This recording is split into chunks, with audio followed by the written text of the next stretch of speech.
বহুত তো miss call দিয়ে আসবে না। বাংলার কবিতাই তো সত্য, 1 মিনিটের নাই ভরসা। সত্যায়িত হয়েছে ওই ব্যক্তির উপরে যে লেখছে, সেই গাইছে, তার উপরে স্টেজে সত্যায়িত হয়েছে। ফিরোজ শাহ লেখছে এই গান, সে গাইছে, গাজীপুরের স্টেজে আল্লাহ সত্যায়িত করছে। সে টান দিতে দেরি, পড়তে দেরি হয় না। একদিকে গানে টান দিছে, 1 মিনিটের নাই ভরসা, আর একদিকে মালাকুল মউত সুতায় টান দিছে। জায়গাটা জায়গায় পড়ছে, আর ওইখান থেকে উঠায় নিয়ে আনছে। কতটুকু প্রস্তুতি! আখেরাত তো ওইটাই, কেউ কারো কাজে আসবে না। আমি তো বলি, কাজে যদি আসতো, কারো জন্য যদি নাও আসতো, তাহলে একজনের জন্য আসা, একজনের জন্য মনে হয় আসতো। সে হলো আবু তালেব, যে 44 বছর মুহাম্মদুর রাসূলুল্লাহ সাল্লাল্লাহু আলাইহি ওয়াসাল্লামকে বুকের ভিতরে রাইখা পালছেন। বুকের ভিতরে রাইখা, সিনায় রাইখা না, বুকের ভিতরে রেখা পাচ্ছেন। ইতিহাস এটাই বলে, আবু তালেবের রুটা মুখ দিয়া বাহির হওয়ার পূর্ব মুহূর্ত পর্যন্ত কোন মক্কার কাফের আল্লাহর রসুলকে শারীরিক কষ্ট দেওয়ার সাহস করে নাই। একটা পাথরের কণা দিও না। মুখে কষ্ট দিত বটে, কিন্তু শারীরিক না। কেননা এরা জানতো, আবু তালেব যদি শুনে যে বাতিজার গায়ে কেউ পাথরের কণা মারছে, তো সে ইট দিয়া জবাব দিবে না। সে তো বলবে, তালাশ করো এই পাথরের কণা কোন পাহাড়ের, ওই পাহাড় উঠা আর মার ওর মাথার উপরে। আমার বাতিজাকে শারীরিক কষ্ট। চিনেন মুহাম্মদুর রাসূলুল্লাহকে? যার হাতের ছোঁয়া লাগলে দুনিয়ার আগুন একটা সুতা জ্বালাইতে পারে না, যার পচা দূষিত রক্ত চাইটা খাইলে জাহান্নাম হারাম হয়, যার হাতের ছোঁয়া লাগলে, ইশারার পাইলে, যার ইশারা পাইলে ভাগ্য খুলে যায়। ওলামা আছে এখানে, গুইসাপের হাদিস আছে, হাদিসের দাব, আল্লাহ রসুল ইশারা করছে, আইয়ুহা দাব বইলা, ইশারা করতে দেরি, গুইসাপ জীবিত হয়ে চিৎকার দিতে দেরি করে না। আরবি ভাষায় লব্বাইক ওয়া সাদাইক ইয়া যাইনা ওয়াফা ইয়াউমিল কিয়ামা। ও দুজাহানের বাদশা, আপনি ইশারা করতে দেরি, আমার ভাগ্য খুলতে দেরি হয় নাই, আমার ভাগ্য খুলে গেছে। যার ইশারা ভাগ্য খোলে, যার পিঠের ছোঁয়া লাগলে খেজুর গাছ, শুকনা খেজুর গাছ বাচ্চার মতো কাঁদে। আল্লাহর রসুল মেম্বার হওয়ার আগে খেজুর গাছে পিঠ লাগায় খুতবা দিতেন। মেম্বরে পা দিতে দেরি, খেজুর গাছ বাচ্চার মতো ফুফায়া ফুফায়া কাঁদতে দেরি করে নাই। আল্লাহর রসুল যে সান্ত্বনা দিতেছে, কাঁদিস কেন? আমার মনে হয় খেজুর গাছ বলতেছিল, খেজুর গাছ বলতেছিল, খেজুর গাছ বলতেছিল যে কাঠমিস্ত্রি কোত্থেকে আসলো, ও এই মেম্বার বানানোর প্রযুক্তি কোত্থেকে শিখলো, ও মেম্বার কেন বানাইলো, আমাকে কেন বঞ্চিত করলো? আমি তো পেটের ছোঁয়া পাইতেছিলাম, ও আমাকে কেন বঞ্চিত করলো? ও মনে হয় এটা বলতেছিল আর কাঁদতেছিল। আল্লাহ রসুল আসছে, হাত বুলায় সান্ত্বনা দিছে, কাঁদিস না, তুই দুনিয়ায় আমাকে কখনো খেজুর খাওয়াইতে পারিস নাই, আমি তোকে ছোঁয়া দিব, পায়ের নিচে তোকে লাগায়া দিব, দাফন করে দিব, তোকে পায়ের ছোঁয়া দিয়ে আমি মেম্বরে উঠব, জান্নাতের সাথে নিয়ে যাব, তুই ওইখানে খেজুর দিবি, আমি মজা করে খাবো। আবু তালেব 44টা বছর পাচ্ছেন, কোনো কাজে দেন নাই। ও মেরে দোস্ত, সময় তো নাই। অ্যাডভোকেট সাহেবের সাথে ওয়াদাবদ্ধ, এই জন্য চলে আসছি। বেচারা কমসে কম 10 বার গেছে আমার মসজিদে, এই জন্য চলে আসতে বাধ্য হয়েছি, মানবতার খাতিরে চলে আসছি। আবার কখনো যদি সুযোগ হয়, রিজিক থাকে, নতুন একজনের সাথে পরিচয় হলো, যদি আবার রিজিক থাকে তখন আসবো, মন বেড়া শোনাবো। আজকে তো অল্পতেই শেষ করে দিতে চাইতেছি। এই জন্য মেরে দোস্ত, যেটা বুঝাইতেছিলাম, আখেরাত আমার, প্রস্তুতি আমাকে নিয়ে যেতে হবে। কোরআন এটাই বোঝায়, ইয়াউমা ইয়াফিরুল মারউ মিন আখি। দুনিয়াই তো দেখাইতেছেন, একটু আগেই তো বললাম যে ওদের চেয়ে নিষ্ঠুর আর কেউ নাই। বাবা জীবনের সবকিছু দিয়ে একটা বাড়ি বানাইলো, মরতে দেরি আমরা বাবাকে বাসতলায় নিয়ে রাখতে দেরি করলাম না। 2, 4, 5 দিন 10 দিনের জন্য কমসে কম আঙ্গিনায় রাখতাম।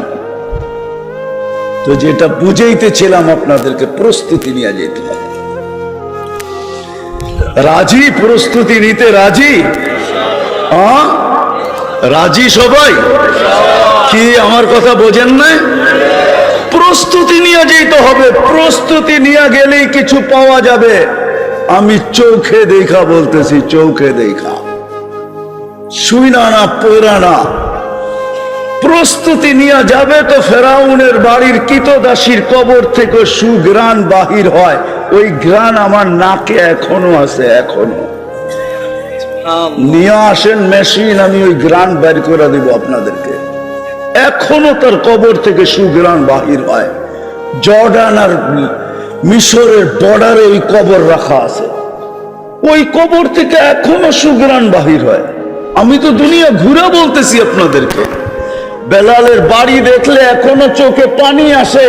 আমি 6 বার বেলাল রাদিয়াল্লাহু তাআলা আনহুর বাড়ি দেখছি। আমি ইথিওপিয়া 6 বার গেছি, এখনো চোখে পানি আসে। কঠিন থেকে কঠিন মানুষে যখন বেলালের চুপড়ি দেখে, জানি না কেন জানি পানি চলে আসে, চোখ কাঁদতে থাকে। সত্য এটাই।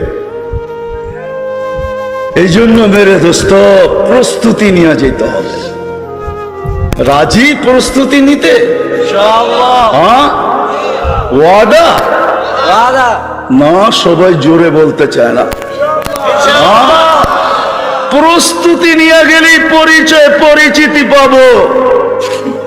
দুনিয়ার কোন আইডি ওইখানে কাজে দিবে না, না না না না না।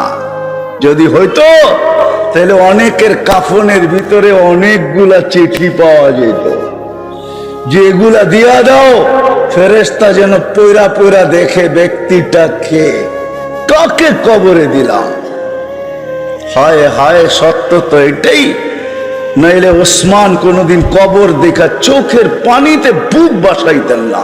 একাধিকবার আল্লাহ জিবরিল পাঠায়া বলছেন ওসমানকে, বলেন ইফআল মা শিতা, যেমন মনে চায় তেমন জীবন কাটাক। কদ গফারাল্লাহু মিন যামবিহি মা তাকাদ্দাম ওয়া মা তাআখার। আল্লাহ আগের পিছনের গুনাহ মাফ করে দিয়েছেন। উনি চোখের পানিতে বুক বাসাইতেন না। এই জন্য আসেন, প্রস্তুতি নিব তো ইনশাআল্লাহ। হ্যাঁ, সবচেয়ে বড় প্রস্তুতি আল্লাহর রাসূল আমাদের জন্য রাখা গেছেন 1-এর ভিতরে 100। কি 1-এর ভিতরে? এই জন্যই আল্লাহ ডেলি 5 বার ডাকে, নামাজ নামাজ নামাজ নামাজ। দুনিয়াতে আইসো আমাদেরকে মেসেজ দিছেন, আসার সাথে সাথে মেসেজ দিতে দেরি করেন নাই। আবার যাওয়ার সময় চিৎকার দিতে ভোলেন নাই। যাওয়ার সময় চিৎকার দিতেছিলেন আসসালা আসসালা। মার পেটের থেকে বাহির হইতে দেরি, চাদরে রাখতে দেরি, আল্লাহর রাসূল সেজদায় যাইতে দেরি করেন নাই। আম্মা জান বলছে লম্বা সেজদা। বেটা কি বলছিস সেজদার ভিতরে? আমি জানি না কি বলছিস তুই সেজদার ভিতরে। আমি তো বলবো সেজদা দেন না, মেসেজ দিছেন 1-এর ভিতরে 100। এই জন্য আজকে অঙ্গীকার করি যে আজকের থেকে নামাজ কোনো অবস্থায় ছাড়বো না, না না। ওয়াদা? কে কে ওয়াদা করতে পারে? যুবকরা আগে বলুক, যুবকরা। ওয়াদা? আল্লাহ কবুল করো। নামাজ কখনো ছাড়বো না। শুধু 1-এর ভিতরে 100 না। এই মাদ্রাসা যার উদ্দেশ্যে আজকে আয়োজন, এইখানে মক্তবের নুরানির প্রথম বৎসরের ছেলেদেরকে জিজ্ঞাসা করেন, 65টা হাদিস পড়ানো হয়। 3 নম্বর হাদিসটা হলো মিফতাহুল জান্নাহ, জান্নাতের চাবি। কি? আসসালাহ, নামাজ। আমি তো বলি আল্লাহ নামাজের জন্য ডাকে না এই উম্মতকে, আল্লাহ তো ডাকে জান্নাতের চাবি দেওয়ার জন্য, যে চাবি নে, চাবির জন্য ডাকেন, জান্নাতের জন্য ডাকেন, যে জান্নাতে পাওয়ার পরে সব মিলবে। যুবক, তোমাদের যা আশা আকাঙ্ক্ষা সব মিলবে, কোন জিনিস নাই যেখানে মিলবে না। মা তাশতাহি আনফুসুকুম ফালা তা'লামু নাফসুম মা উখফিয়া লাহুম মিন কুররাতি আয়ুনিন জাযাআম বিমা কানু ইয়ামালুন। জান্নাত খোলার সময় নাই। রব্বে কাবার কসম, সময় যদি থাকতো, ব্যস্ততা যদি না থাকতো, আবার আসলে শোনাবো যে জান্নাত কি জিনিস আল্লাহ দিতে চায়। আজকে জান্নাত সামনে নাই, দিলে বসা নাই, শুধু আকাঙ্ক্ষা আছে। শুধু আকাঙ্ক্ষা দিয়ে তো হবে না, জান্নাত সামনে থাকতে হবে, জান্নাত সম্বন্ধে ধারণা থাকতে হবে। আজকে তো জান্নাতের আশা আছে বটে, কিন্তু জান্নাতের ধারণা আমাদের কাছে নাই। জান্নাতের নিশা দিলে লাগা নাই। যদি থাকতো তাহলে আল্লাহ রসুলের কথাই সত্য হইতো। লা ইয়ানামু তালিবুহা,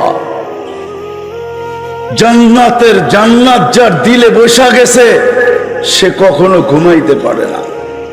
উতলুবিল জান্নাতা জাহদাকুম, তখন দেখা যাবে সব বিসর্জন দিয়া জান্নাতের তালাশে দৌড়াইতে থাকবে। যেমন আবু বকর সিদ্দিকের মতো ব্যবসায়ী রাদিয়াল্লাহু তাআলা আনহু 13টা দোকান পর্যন্ত লুটায়া দিয়া জান্নাত তালাশ করতেছে, সব লুটায়া দিয়া। এই জন্য আজকের থেকে নামাজ ছাড়বো, ওয়াদা। সবাই এদিকে দেখেন, এইদিকে ওয়াদা তো।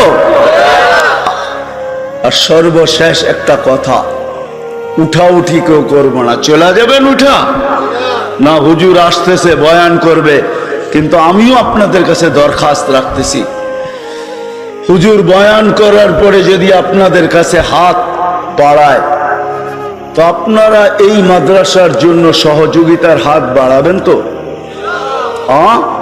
আমি একটা কথা আপনাদেরকে ইঙ্গিত দিতেছি, প্রমাণ দিতেছি। গত শুক্রবারে কে ভূমিকম্প আসছে কত জানেন? 6.8। কত? এখন পর্যন্ত উদ্ধার অভিযান চলতেছে, 1 সপ্তাহ 8 দিন পুরা হয়ে গেল, এখনো মৃত্যুর মিছিল বাড়তেছে। 2013 কি 14 বাংলাদেশে 7.8 আসছিল, 7.8। শুধু একজন মারা গেছে, বয়ের চোটে ঢাকা শহরে লাফ দিছে, সে মারা গেছে। সারা বাংলাদেশে একজনও মারা যায় না, একটা টিনের ঘরও হেলে নাই। এই জন্য আমি একটা কথা বলি, নেটে পাবেন, বাংলাদেশ নড়ে চড়ে পড়ে না। আমার বিশ্বাস কোনোদিন পড়বে না, কেননা বাংলাদেশ যখন রাত্র হয় আর গভীর হইতে থাকে, তো সুরক্ষার একটা চাদর, আধ্যাত্মিক চাদর দিয়া লাল সবুজের পরিধিটাকে ঢাইকা দেওয়া হয়।